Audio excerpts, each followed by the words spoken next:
Har'a kan ilaallu waa'ee mataa dhukkubbii.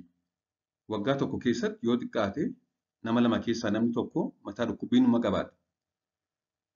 Kanaafuu waa'een mataa dhukkubbii baay'ee koomeniidha jechuudha. Noormaalii mataa dhukkubbiin bakka lamatti qoodama. Piraayimerii fi sekondarii jedhamee bakka lamatti qoodama.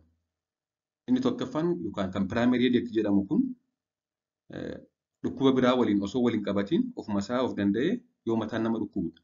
Inni sekondarii hedeek jedhamu kun immoo dhibee biraa qaama keenya keessa jiruun yookaan dhukkuba biraan wal qabatee kan nu dhukkubu. Fakkeenyaaf namni tokko yoo busaa dhukkubsate mataan isa dhukkuba. Kun sekondarii hedeekidha. Busaa sana jechuudha kan kana fide. Piraayimerii kan jedhamu ofuma isaa mataa dhukkubbiin dhibeedha malee dhibee biraa qaama keessa hin jiru. Mataa dhukkubbii kan piraayimerii hedeek jedhamu kan dhibee qaama keessaa wajjin waliin qaban. Isaan kana bakka adda addaatti qoodamu isaan. Mataa dhukkubbii kan piraayimerii hedeek jedhamu bakka hedduutti ramee ilaalamus warreen gurguddoon isaan kanadha. Migraine headache kan jedhu kana tension cluster sinus kan jedhaman kana. Tension headache kan jedhamu dhukkubbii mataa kan guutummaa mataa keenyaa dhukkubuu fi dhukkubbiin isaa salphaa kan ta'edha. Yeroo baay'ee hojii keenya irratti kan rakkoo uumuu miti. Inni kun qorichoota sasalphaa kanneen akka parastaamoolii fudhachuudhaan kan nama dhiisudha. Inni cluster jedhamu kun immoo cluster headache jedhamu kun mataa dhukkubbii naannoo ija keenyaa gam tokkoon bitaa yookaan mirgaa qofa kan baay'ee nu dhukkubu.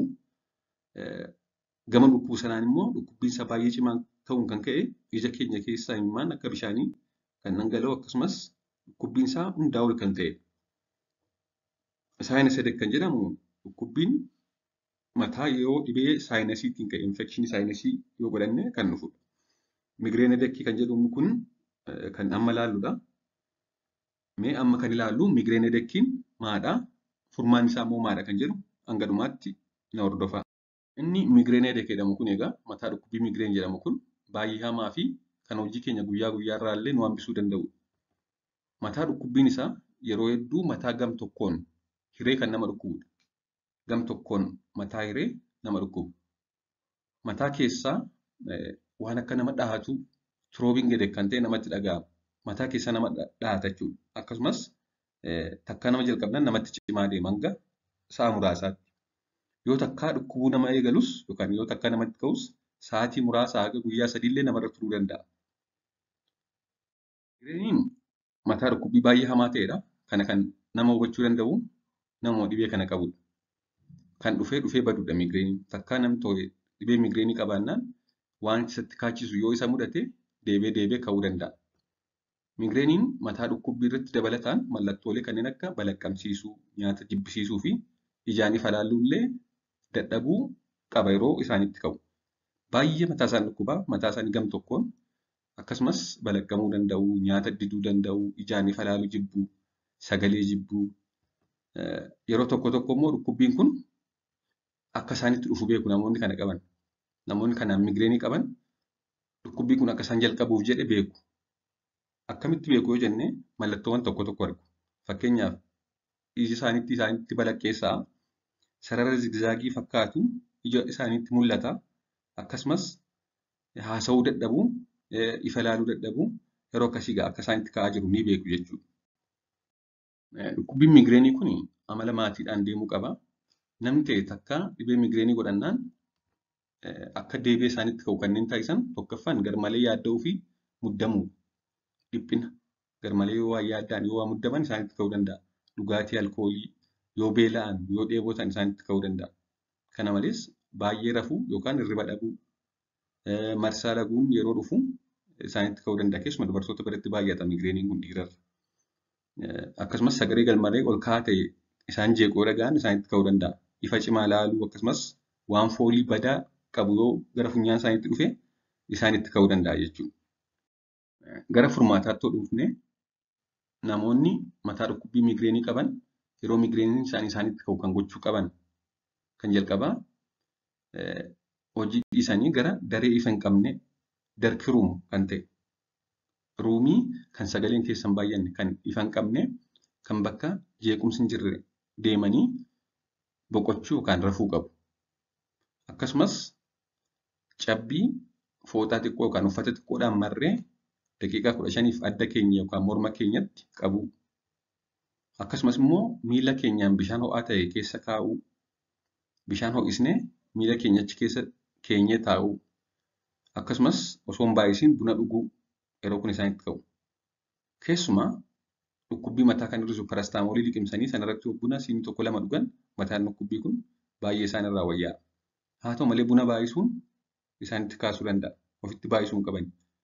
Akkasumas galgalarra buna dhuguu hin qaban. Galgalarra buna dhugan hirribni isaan didee hirribni diduu kun immoo miigireenii isaanitti kaasuu danda'a. Kanaaf buna xiqqeessanii keessumaa qoricha parastaamoolii erga fudhatanii booda dhuguu.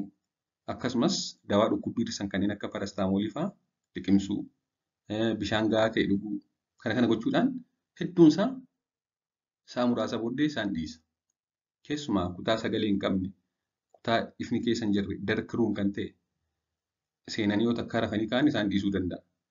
Haa ta'u malee namoota tokko immoo hanga guyyaa sadiiyyuu kan isaan irra turu jira. Wal caalachuudha namaa namatti. Inni gara biroon osoo isaanitti hin ka'iin akka isaanitti hin kaane akkamiin ofirraa ittisuu qabu? Akka migireeniin isaanitti hin kaane osoo itti hin ka'iin jechuudha. Inni jalqabaa wanta dhukkubbii kana isaanitti kaasu adda baasuudha. Akkuma sila jenne garmalee yaadda'uu, garmalee muddamuu, dhugaatii alkoolii, beela'uuf dheebochuu, baay'ee rafuu, hirriba dhabuu, kan kana fakkaatan sagalee garmalee nama jeequ, ifa cimaa, foolii badaa kan qabu namatti kaasa jenneerra isaan kanarraa fagaachuu akka isaanitti hin kaaneef. Inni gara biroon hirriba gahaa rafuudha. Hirriba baay'isuus hin qabanii, xiqqeessuus hin qabanii. Sa'a dhaabbataattis rafuu qabu. Sa'a kaleessa rafanitti rafanii sa'a kaleessa kaanitti hirribaa ka'uu qabu. Xiqqooma jajjaqamnaan isaanitti ka'a jechuudha. Akkasumas sa'a nyaataa dhaabbataa qabaachuu. Yoo beela'anis isaanitti ka'a, yoo dheebotanis isaanitti ka'a. Kanaaf osoo hin beela'iin nyaachuu. Beelli wantoota miigireenii namatti kaasan keessaa tokkodha jechuudha. Akkasumas nyaata keessa kan isaanitti kaasu adda baasanii dhiisuu. Yeroo baay'ee namoonni kan miigireenii isaanitti kaasu itittuu aannanii yeroo dheeraa ture, chookoleetii, alkoolii fa'aa isaan kun kanaan beekamu. Haa ta'u malee kana malees namatti gargari kan namoota tokkotti miigireenii kaasan nama biraatti kaasuu dhiisuu danda'u. Kanaaf ofii keenya adda baasnee gosa nyaataa kamtu miigireenii nutti kaasa jennee ilaallee dhiisuu.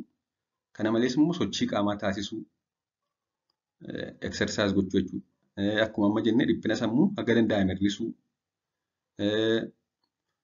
Akkuma dhuunfaa keenyatti waan kana nutti kaasu adda baasnee irraa fagaachuun baay'ee barbaachisaadha. Migireeniin egaa dhukkuba baay'ee hamaadha. Namoota tokko guyyuma guyyaan itti ka'uu danda'a. Tokko immoo torbeetti, torbee lamatti, ji'atti itti ka'uu danda'a. Tokko itti ka'ee sa'aatii 2-3 yoo rafan isaan dhiisuu danda'a. Tokko immoo guyyaa 3 irra turuu danda'a. Garaa garachuudha namaa namatti.